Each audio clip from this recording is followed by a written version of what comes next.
Nicolas Imbert, bonsoir. Bonsoir. Rebonsoir. Donc, je le disais, vous êtes directeur exécutif de Green Cross France et Territoire, qui est présidé par Jean-Michel Cousteau, c'est cela. Et donc, Absolument. un mot de cette association. Green Cross, en fait, est un enfant de Rio 92. Notre association a été créée en 1993 par Mikhaïl Gorbatchev et le commandant Cousteau, qui, on le sait peu, avaient tous les deux la difficile mission de modérer les discussions climat de Rio 1992. Donc, vos actions, ce sont des solutions pour les enjeux environnementaux? Absolument. On a des actions de plaidoyer qui consistent à porter des propos aux dirigeants de la planète, que ce soit d'ailleurs depuis des communes, des petites collectivités, des agglomérations, des régions ou au niveau nationaux, européens, internationaux. Et nous avons aussi des projets concrets de terrain qui montrent, même si c'est à petite échelle, que nous aidons à faire avancer les choses. Alors, on va en parler des projets concrets, mais en quoi les îles du Pacifique peuvent-elles être moteurs dans cette question de la lutte contre le réchauffement climatique? Eh bien, il y a quelque chose d'essentiel à comprendre et qu'on oublie trop souvent, c'est que les océans en bonne santé sont le garant d'un climat en bonne santé. Et vous avez la chance, dans les îles du Pacifique Sud et la Nouvelle-Calédonie en particulier, d'avoir une surface maritime qui est particulièrement importante, conséquente, avec une biodiversité extrêmement riche. Et par ailleurs, il y a quelque chose de beaucoup plus désagréable, mais tout aussi important, c'est que quand on parle de la montée des océans et du réchauffement climatique, c'est souvent sur les îles du Pacifique Sud que les phénomènes avant-coureurs se matérialisent. Alors, l'exemple de Tokelau en est l'illustration. C'est une île qui est à 2 mètres au-dessus du niveau de la mer, à son point le plus élevé, et elle risque d'être la première engloutie. Absolument. Tokelau, Vanuatu peut-être qui également risque de souffrir.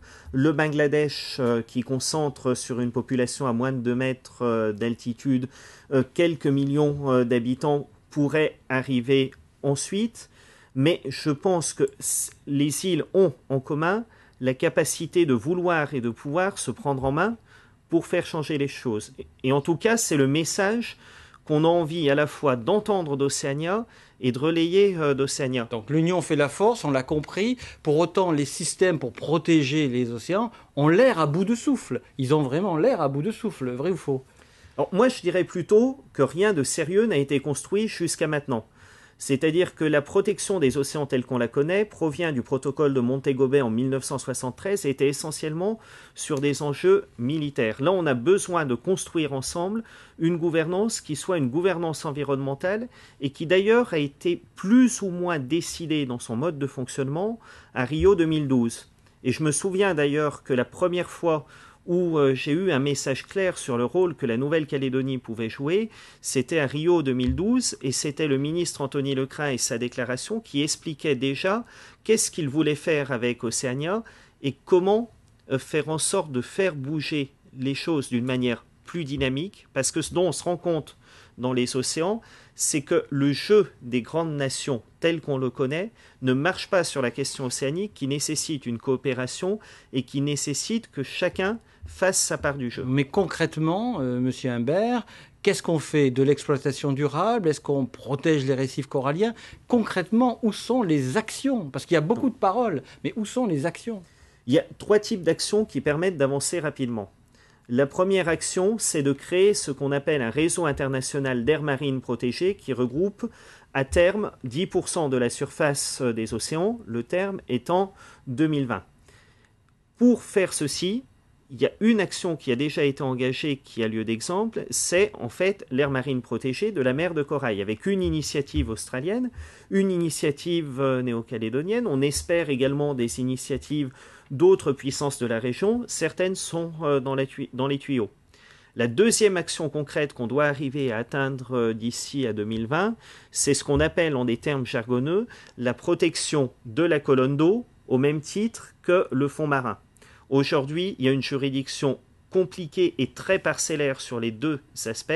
Si on protège la colonne d'eau, on protège les poissons, on protège l'activité planctonique qui génère la moitié de l'oxygène qu'on respire sur la Terre et on protège des océans en bonne santé. à travers le fond marin, on s'assure que le moyen et le long terme est géré et que la volonté d'exploitation à court terme de la ressource ne vienne pas polluer l'ensemble de l'océan. Qu'est-ce qu'on fait sur les énergies renouvelables? On sait que les énergies fossiles sont condamnées à terme, hein, pas tout près, mais on le sait. Qu'est-ce qu'on fait pour passer à d'autres énergies renouvelables? L'éolien, le marin le solaire.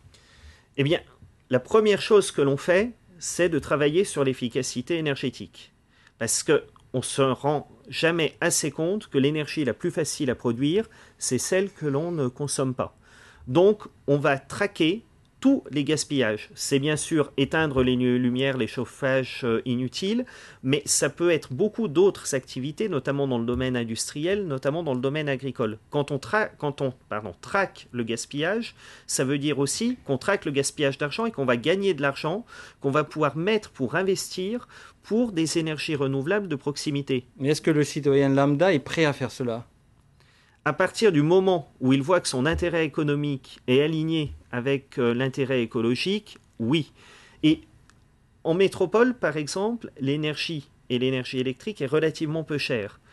Vous avez paradoxalement la chance d'avoir une énergie qui est suffisamment chère pour que l'efficacité énergétique et le fait d'aller vers les renouvelables, ça soit aussi un enjeu économique. Alors du solaire, certainement, de l'éolien, certainement, les énergies qu'on appelle hydroliennes, les énergies marines, l'énergie thermique des mers. Un peu plus difficile. Non, le potentiel est là et on croit que c'est difficile parce que les démonstrateurs n'ont pas été encore mis en place. Mais ce sont des sujets sur lesquels il faut se jeter à l'eau, tester ce qu'on appelle des projets pilotes de territoire, donc identifier une zone et un territoire qui est prêt à faire l'expérience, peut-être avoir un petit peu d'argent public et privé à travers un partenariat qui va bien, qui permet de franchir le pas, en se souvenant d'une chose, c'est que pour arriver à être fort dans les énergies renouvelables, bien sûr, il faut penser à stocker, il faut essayer de trouver des modes alternatifs, mais surtout, il faut être diversifié. C'est quand on fait un mix avec de l'éolien, du solaire, de l'hydrolien et des énergies, en fait, un petit peu nouvelles, qu'on va se rendre compte que tout est équilibré et marche beaucoup plus simplement qu'une seule énergie. Alors venons-en à la gestion des déchets. Dieu sait si c'est un vrai combat. On sait qu'en Calédonie, on fait des choses. Hein. Il y a des communes en pointe, on peut les citer, Nouméa, Mont-d'Or, et d'autres aussi qui travaillent à cette gestion des déchets. Sauf que on produit en Calédonie 40 kilos d'ordures par an et par habitant en ville et 150 dans un contexte de brousse ou de tribu. Donc on est quand même très haut. Qu'est-ce qu'on fait pour sensibiliser les gens? Qu'est-ce que font les communes et les gouvernements pour aller vers cela? Je pense qu'il y a beaucoup d'initiatives qui existent ou qui sont en voie d'exister. Pour moi, il y a plusieurs besoins. Il y a un besoin d'objectifs et d'ambition forte, de passer d'une logique de gestion des déchets comme ils arrivent à une logique d'économie circulaire où on va travailler très en amont sur l'éco-conception. Ça coûte, monsieur Humbert, ça coûte aux citoyens, aux contribuables que je suis. Donc ça va nous coûter, vrai ou faux? Mais plutôt faux. Plutôt faux parce qu'à partir du moment où on a été capable d'avoir une bonne démarche de gestion des déchets à la source, on va être capable d'avoir des filières en fait de recyclage qui sont des filières de recyclage spécifiques. Je vous donne un seul exemple. Aujourd'hui, je n'ose même pas imaginer le nombre de piles qui se retrouvent en fait à la poubelle, que ça soit en ville ou que ce soit dans la brousse. Quand on arrive à avoir une filière pile qui a suffisamment en fait de quantité de piles, à l'intérieur on a des terres rares, on a en fait des métaux nobles, des choses qui se valorisent facilement et qui ont une valeur économique forte. Donc si on arrive à faire ceci, à trier et à réduire, ça veut dire que la taxation sera inférieure demain, donc que non seulement on aura été capable d'avoir une meilleure gestion en amont des déchets, mais en plus on aura un prélèvement qui sera inférieur ou bien la capacité d'investir dans de nouveaux projets de recyclage. Vous avez parlé des piles, mais il y a d'autres déchets qui sont non traités en Calédonie. Hein. Je pense à l'informatique, à l'électronique. On a tous un téléphone portable aujourd'hui, on a tous un ordinateur plus ou moins, oui. Et on ne sait pas comment recycler ce déchet-là et rien n'est fait. Absolument. Donc là, on a des filières et il va falloir d'ailleurs utiliser les 3 jours du Forum Océania pour réfléchir à des solutions concrètes qui permettent de voir que des choses sont faites. Mais je vais être un petit peu provocant. Il y a un domaine que vous citez pas et sur lequel il y a beaucoup de choses à faire aussi, c'est le compostage. Qu'il s'agisse des déchets de restauration ou des déchets alimentaires, ou qu'il s'agisse des déchets des coproduits agricoles. Et là, on boucle par rapport à notre sujet précédent, parce qu'un compostage bien fait permet de faire de la méthanisation de proximité, donc une énergie qui est du gaz, d'origine renouvelable, et qu'on est capable de stocker. Venons-en à la biodiversité, à tout ce qui est agriculture durable, et on va parler aussi de l'eau, qui est un vrai problème, surtout dans les îles. Qu'est-ce qu'on fait pour lutter contre ces produits qui nous conduisent à l'obésité, qui sont trop sucrés, trop salés, qui sont importés? Comment est-ce qu'on fait pour lutter contre les OGM? Tout ça, c'est des vrais problèmes de développement durable. C'est absolument. Ce sont des problèmes difficiles. Et ce sont des problèmes sur lesquels on va avoir à la fois des filières à construire et une logique à faire évoluer. On se rend compte que les produits d'importation sont présents en grande quantité. On se rend compte en parallèle que l'agriculture a besoin d'avoir des marchés locaux et d'avoir des marchés qui soient relativement réguliers.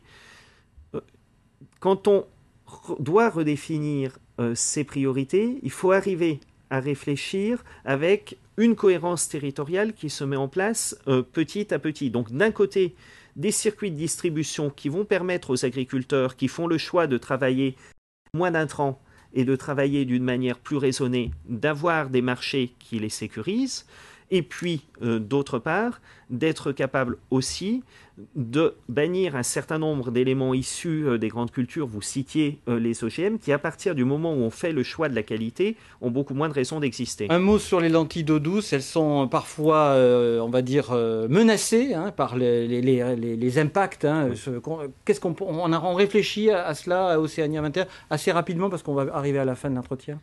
On doit réfléchir à ceci d'une manière globale. La question de préserver la qualité des eaux, et en particulier des eaux douces, est une question qui est absolument essentielle. Il existe des solutions de traitement biologique qui permettent de ne pas ajouter de produits, mais d'utiliser les plantes pour faire ce qu'on appelle de la phytorestauration. Ça peut passer par les lentilles d'eau douce et être une solution. Alors, en conclusion, on va dire que Océania 21, c'est une grande messe de plus ou pas ? Ça n'est pas une grande messe, c'est quelque chose qui doit avoir un aspect concret, un aspect local et une ambition internationale. La jeunesse peut-elle avoir un rôle à jouer dans ce dispositif ? Un rôle qui est un rôle absolument essentiel. En 92, on a eu un message qui a marqué les esprits. C'était le message d'une jeune ado de 12 ans qui nous disait « Vous êtes ce que vous faites ». Si aujourd'hui, autour de ce forum et d'une manière internationale, on peut répondre en disant « Voilà ce que nous sommes, voilà ce que nous faisons », on aura réussi l'objectif. Merci Nicolas Imbert pour être venu dans ce journal et avoir accepté notre invitation. Et on a 3 jours de débat pour reparler de toutes ces questions. Merci encore. Voilà qui met un terme à notre édition.